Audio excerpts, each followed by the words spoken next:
Thomas Alva Edison said, to invent you need a good imagination and a pile of junk. Confucius said, better a diamond with a flaw than a pebble without.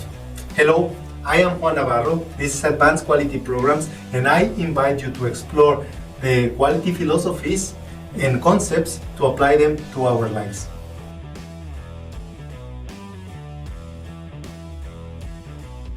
What is the report of materials composition?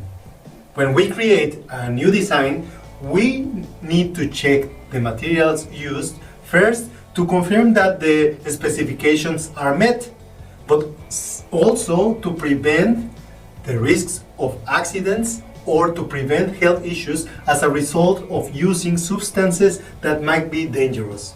These reports help to regulate the use of dangerous and forbidden materials in our products when they are offered to a customer. For example, to prevent the use of lead in toys and help to prevent the risk of accidents and health-related issues.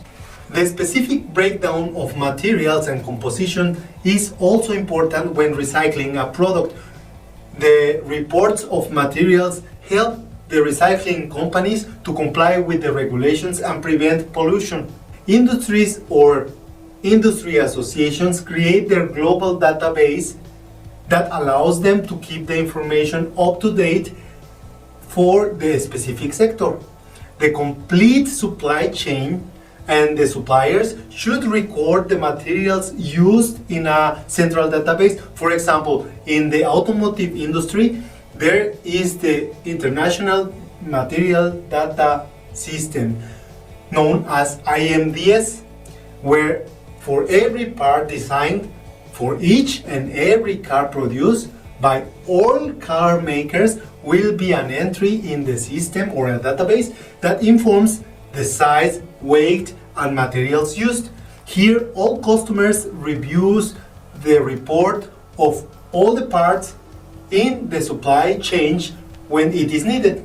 As an additional information to this database, the IMDS was created in the year 2000 as a joint development of the big or the large car makers of Europe and is now used by all car makers and heavy-duty manufacturers around the world and is considered as the global standard.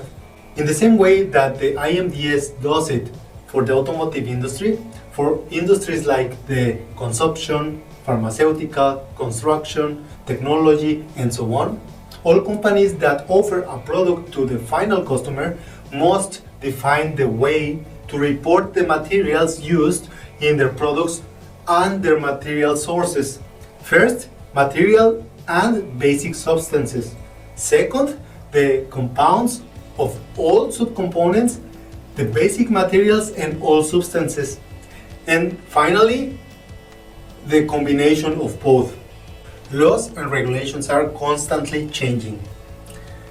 There are updates all the time to limits of exposure. Sometimes you have new restrictions on materials, and the use of the database helps you to track these changes and to address those changes to the complete supply chain. These records also track all those changes along the complete supply and helps you to address your suppliers or your companies to change whenever is necessary. Depending on the industry, within the records, a unique company identification number is defined to allow the registration of data. When it is necessary, the database can be accessed from the internet without the need of a special software. As we explained in other editions, the control of critical and significant characteristics helps to prevent failures not only in the design but also in the end product and on the open market. Controlling the use of materials that might endanger customers is considered part of these critical